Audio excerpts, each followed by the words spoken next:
નમસ્કાર દર્શક મિત્રો, આપ જોઈ રહ્યા છો કેબીસી ન્યૂઝ. હવે જોઈએ અગત્યના સમાચાર. ગુજરાત રાજ્ય માર્ગ વાહન વ્યવહાર નિગમમાં શોષણખોરીએ માઝા મૂકી.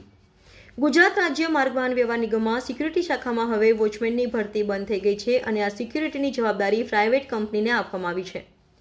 અનેક પ્રાઇવેટ કંપની તેમજ એસટીમાં સિક્યુરિટી તરીકે ફરજ બજાવતા ઉચ્ચ ઓફિસરોની ભાગીદારીમાં ગેરકાયદેસર મિલીભગતથી આ કોન્ટ્રાક્ટ આપવામાં આવે છે. એસટીના નિવૃત્ત કર્મચારી અને અન્ય સિક્યુરિટીવાળા કર્મચારીઓમાં ફરજ બજાવી મિનિમમ વેતનથી પણ એટલે કે લઘુત્તમ વેતન ધારાની 80-83 કરીને આ કર્મચારીઓને પગાર ચૂકવવામાં આવે છે.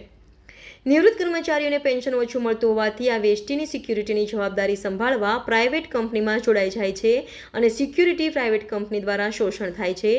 તેમજ નવયુવાન બેરોજગાર પણ આ સિક્યુરિટી કંપનીમાં ફરજ બજાવે છે.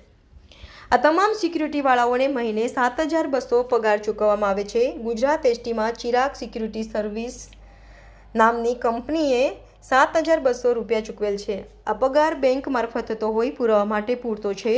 તો આવી સિક્યુરિટી કંપની જે કર્મચારીઓનું શોષણ કરી મહિનાનો ફક્ત 7,200 પગાર ચૂકવે છે અને લઘુત્તમ વેતન ધારાનો ભંગ કરી શોષણ કરે છે. એસટી નિગમમાં સિક્યુરિટી શાખામાં એક મોટો ભ્રષ્ટાચાર ચાલી રહ્યો છે. હકીકત જમીન સ્તર પર આ 7,200 ચૂકવાયા પણ ઓન પેપર આનો પગાર વધારે દેખાડવામાં આવતો હોય છે.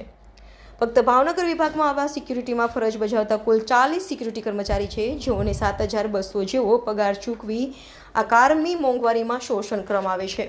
તો આખા ગુજરાતમાં એસટીમાં સિક્યુરિટીમાં ફરજ બજાવતા 7,200 પગારવાળાને લઘુત્તમ વેતન ધારા મુજબ પગાર મળે અને એસટીના વહીવટી તંત્રના આ નાના કર્મચારીનું શોષણ અટકાવે તેવું કોઈ નથી.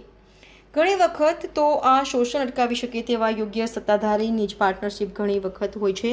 તે માટે વાહન વ્યવહાર મંત્રી જે જાતે આ સિક્યુરિટી શાખામાં થતા ભ્રષ્ટાચારમાં બાબતે તપાસ કરી ભ્રષ્ટાચાર બંધ કરાવી નાના કર્મચારીઓને વહારે આવે તેવું ગુજરાત એસટીમાં સિક્યુરિટી કંપનીમાં ફરજ બજાવતા કર્મચારીઓની માંગ છે. રિપોર્ટર મુસ્તકભાઈ મેઘાણી, કેબીસી ન્યૂઝ, ભાવનગર.